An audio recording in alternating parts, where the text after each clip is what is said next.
para com os convidados e depoentes. Com a palavra, deputado estadual Gilberto Catani.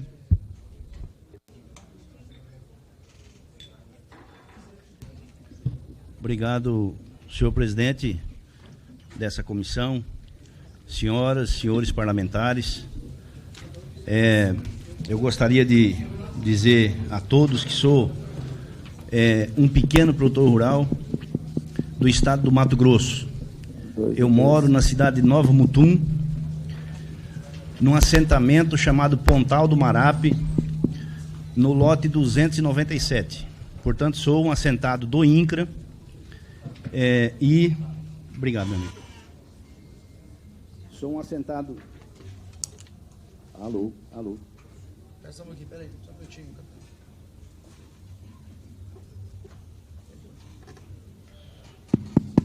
Pega outro. Alô. Oi. Certo. Muito bem.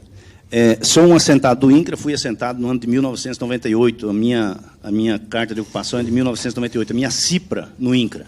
Né? Eu acho que todos os senhores sabem o que é isso. Eu quero dizer aos senhores que a reforma agrária é uma maravilha. A reforma agrária, ela desbravou o meu estado do Mato Grosso, ela desbravou o estado do Pará, ela desbravou o estado de Rondônia. No tempo do regime militar, ela funcionava. A reforma agrária feita da maneira correta, ela é uma maravilha. Ela sustentou e deu os parâmetros do nosso país nas décadas passadas, 70, 80. A reforma agrária é uma prática, inclusive, de outros países, como, por exemplo, nos Estados Unidos. A reforma agrária também desbravou os Estados Unidos. No tempo do presidente Abraham Lincoln, foi feita a maior reforma agrária daquele país. Nunca se precisou invadir 1 centímetro de terra para que isso fosse feito. E até a redemocratização do nosso país, a reforma agrária funcionou no nosso país.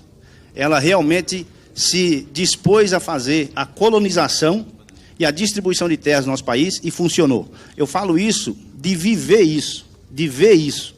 Eu cheguei em Sinop, no Mato Grosso, no ano de 1977. Eu tinha 5 anos de idade. Sinop era um projeto de reforma agrária terceirizado, onde o governo entra com a infraestrutura e uma colonizadora faz a distribuição das terras, a venda das terras. Depois me mudei para Lucas do Rio Verde, que hoje é uma das cidades mais pujantes desse país e mais prósperas desse país, que era uma agrovila de um assentamento. E, senhores, nunca precisou se invadir 1 centímetro daquelas terras. Hoje a cidade de Lucas do Rio Verde se destaca no cenário nacional, tem a maior planta frigorífica da América Latina e é uma cidade magnífica, que um dia foi uma agrovila do INCRA.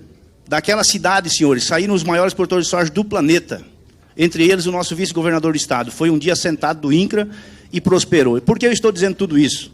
Porque naquela época se concluía a reforma agrária. Se fazia o que rege o contrato do assentado.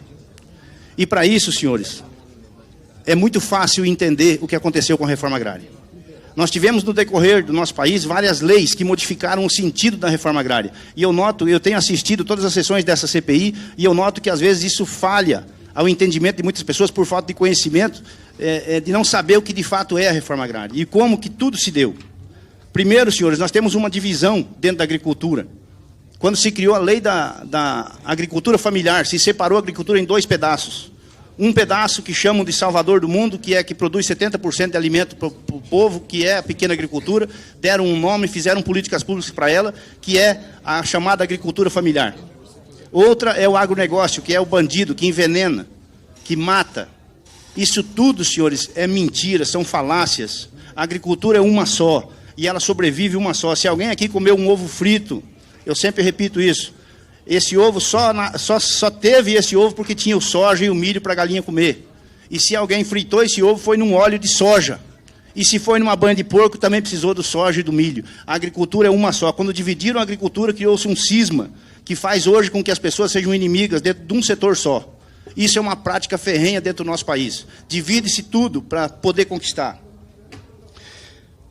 Outra lei que foi feita e que realmente funciona é a lei da reforma agrária. A própria lei da reforma agrária, ela diz no seu artigo 6º que toda terra que está invadida, ela não pode ser destinada para fins de reforma agrária, ou que tem esbulho possessório. Ela não pode ser destinada para reforma agrária. Se tiver recorrência, isso é um prazo de 2 anos. Se tiver recorrência, é muito mais. Então, essas leis foram criadas com um objetivo, e esse objetivo chega nessa CPI. Quando vocês, às vezes, perguntam como que é o financiamento de tudo isso, como que tudo isso funciona, como que pode ser um organismo tão poderoso, os tais dos movimentos sociais, como são ditos. Esses organismos são poderosos porque eles têm bases. Em cada cidade existe um sindicato dos trabalhadores rurais, que perdeu sua função. Quando se fala um sindicato de um trabalhador rural, ele é um sindicato que representa aquela pessoa que trabalha na agricultura, um servidor da agricultura. Quando a pessoa recebe um lote de terra, ele compra um lote de terra do INCRA, porque a terra é comprada, ela não é doada. O INCRA desapropria uma área de terra e vende a pequenos produtores. Por isso existe um contrato de assentado. Quando isso acontece, o sindicato não mais representa aquela pessoa, porque aquela pessoa passa a ser um produtor.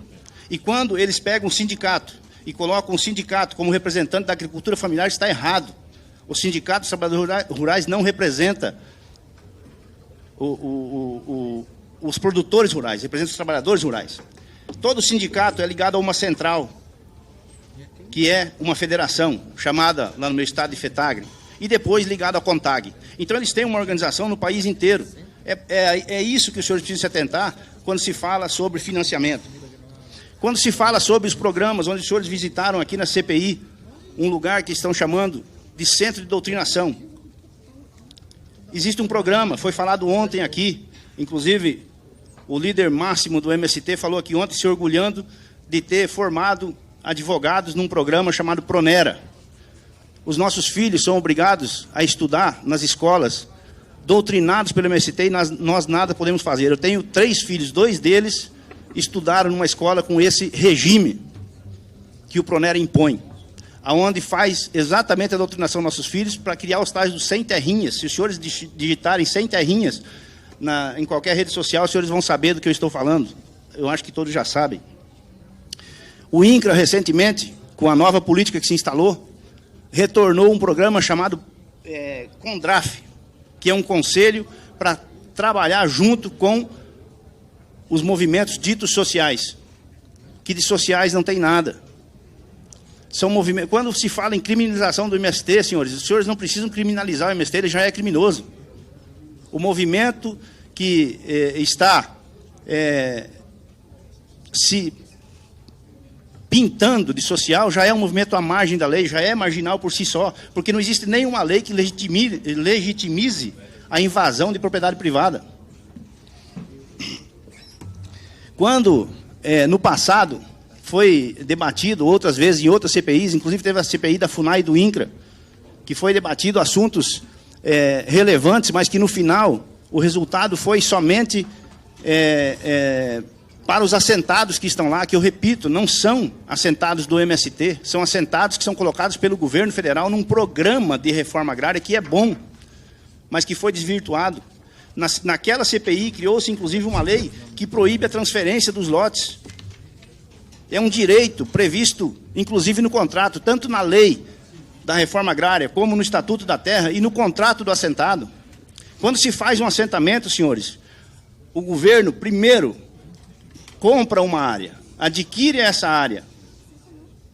A desapropriação não é expropriação, a desapropriação é justamente a aquisição daquela área.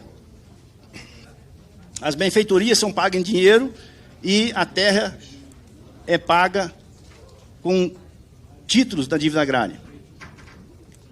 Então, ele pega e faz a separação dos lotes e vende esses lotes a pequenos produtores. Gostaria de mostrar aos senhores o meu contrato de assentamento. Esse aqui é o meu contrato. Existe um contrato. E esse contrato, na cláusula 4ª e na cláusula 6ª, nos dá o direito de, no 10º ano, termos o nosso título de propriedade.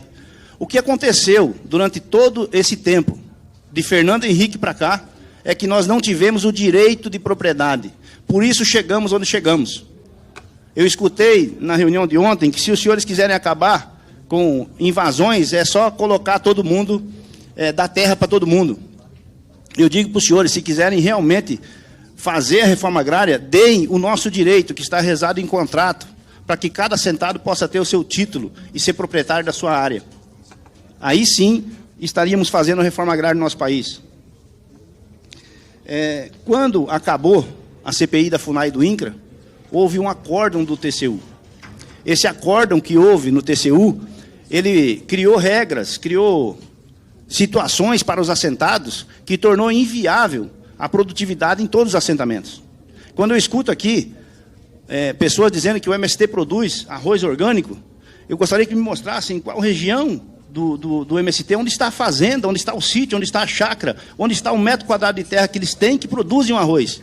Quem produz, o que produz são assentados, que deveriam ter a sua liberdade e que são usurpados por um movimento que pega isso e faz com que se ele estivesse produzindo. Então, senhores, tudo que foi feito até aqui foi para desvirtuar o real sentido da reforma agrária. E quero dizer mais uma coisa. Não existe um assentado do MST. Se alguém me provar o contrário, eu peço perdão. Um assentado do MST não existe. Existe um assentado que o INCRA vendeu a ele uma propriedade rural e que nunca cumpriu o seu contrato. Se alguém me mostrar uma carta de ocupação dada pelo MST para ele ocupar um pedaço de terra, ou se alguém me mostrar um contrato de assentamento, ou uma autorização, uma CCU, ou qualquer coisa assim que seja do movimento social, eu posso aceitar. Fora isso, não consigo.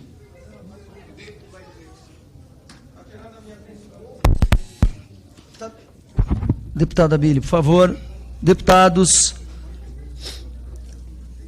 Vamos lá, por favor, continue, deputado. Obrigado, senhor presidente. No meu estado, senhor presidente, depois que as coisas mudaram nos últimos tempos e não houve mais invasões de fazendeiros, amigos nossos, irmãos nossos, pessoas que produzem nesse país, lá no meu estado se tornou uma prática comum se invadir as reservas florestais dos assentamentos. Pelo FNL, pelo MST e todas as outras entidades aí. E um assentamento em especial, senhor presidente, eu gostaria de, não sei se posso falar assim, mas gostaria muito de fazer um desafio a essa comissão. Entregar, senhor presidente, um dossiê para o senhor, juntamente com uma audiência pública que agora falo como deputado estadual, fizemos lá nesse assentamento, que hoje é uma cidade pujante também, chamada Itanhangá, e eu gostaria de entregar para o senhor um dossiê. E eu tenho certeza, senhor presidente, o desafio que eu faço a essa comissão é que visitem em loco, e não escutem somente o que eu estou dizendo aqui, mas visitem esse assentamento em especial. Se os senhores se dispuserem a fazer isso, os senhores vão ver o que é pressão do outro lado para que os senhores não vão. Nesse assentamento já houve 3 grandes operações da Polícia Federal. Isso leva décadas já que está acontecendo. Nesse assentamento existe um lote que foi tomado de uma família. Nesse lote está um acampamento do FNL, antes do MST, depois do FNL, ou seja, tudo a mesma coisa. Para tomar o lote dos assentados. Existem pessoas lá que já têm o seu título, esse título foi constado como inválido para que possa ser tomado das pessoas que estão lá produzindo. Eu gostaria muito de entregar para o senhor, não sei se isso se pode, se tem algum protocolo ou não, mas gostaria muito de entregar ao senhor, ou para o relator, para que o senhor analise. Mas eu garanto ao senhor que nesse assentamento, chamado Itanhangá, no meu estado, os senhores vão saber o que de fato é o terror com os produtores rurais. Tem aqui deputados do meu estado, Abílio, Amália, que sabem do que eu estou falando, né? Então, senhor presidente, eu gostaria de me colocar à disposição para qualquer tipo de inquisição, qualquer tipo de pergunta, qualquer tipo de situação aqui, porque, como eu disse, sou um assentado, conheço muito do que tem acontecido nos assentamentos e digo ao senhor, repito mais uma vez, não existe um assentado do MST. Enquanto nós continuarmos trabalhando nessa linha de que o MST alguma vez assentou alguma pessoa, nós estamos dando crédito a eles. Isso não é a verdade. O MST não tem esse poder. O que acontece é quando governos de esquerda entregam os órgãos estatais para que eles comandem. Aí sim, eles usam do órgão. Mas mesmo assim, ainda quem assenta é o órgão federal que foi instituído legalmente para isso. Fora disso, senhor presidente, é simplesmente coisas fora da lei. Gostaria somente de falar mais uma coisa. Foi criado, inclusive, uma lei que é o marco temporal dos assentados. marco temporal dos assentamentos, que é o ano de 2015. Existe um deputado nessa casa que eu não conheço, o nome dele é Zé Vitor, gostaria muito de conhecê-lo. Ele criou um projeto de lei para acabar com o marco temporal. Eu gostaria de parabenizá-lo pela iniciativa, porque o marco temporal, ele impede que qualquer pessoa que chega num assentamento, porque acampamento não é assentamento, outra coisa que eu quero deixar muito claro aqui, acampamento não passa de uma invasão. Quem está acampado, ele não é um assentado. Não existe esse negócio de que o cara está na beira da estrada, num barraco, que ele é um assentado, ele não é. E criaram uma lei para que depois de 2015, nenhuma pessoa pudesse ser regulamentada nos assentamentos. Então existe lá uma senhora que chegou no assentamento com 50 anos de idade. Passaram-se 20 anos, ela não tem seu título, que deveria ter no 10º ano, como consta no contrato. Passaram-se 20 anos, ela está com 70. Depois, o marido dela, às vezes mais velho que ela, o marido morreu. Eles passaram 20 anos lá. Ela está sozinha e doente. Se porventura ela tiver que ir embora, ela não tem o seu direito porque foi negado a ela. Ela vende as suas benfeitorias, deputado, e vai para a cidade para se tratar ou para viver o resto da sua vida. O coitado que comprar não pode mais se regulamentar, se torna um criminoso. E ela que vendeu também, porque o verdadeiro criminoso é aquele que não deu o título de propriedade para ela. E isso envolve mais de 50% dos assentados do Brasil, não só do meu estado, porque todos nós estamos velhos. Eu tinha menos de 30 anos quando cheguei no meu assentamento, e hoje já passo dos 50. Recebi meu título no ano passado, depois de muita, mas muita luta, e porque tinha um governo que queria fazer isso, e inclusive uma pressão para que ele não fizesse. E o próprio MST não queria que o governo passado de Jair Bolsonaro entregasse o título a nós. Fazia campanha nas suas redes sociais para que nós não recebêssemos o nosso título. Então, senhor presidente, eu só gostaria de dizer ao senhor que, se eu não fui muito claro, que me questione, para que eu possa ser um pouco mais claro. Era isso que eu tinha para falar, senhor presidente. Obrigado. Obrigado, senhor Gilberto Catani, deputado estadual do Mato Grosso. Inclusive, vamos acolher a sua sugestão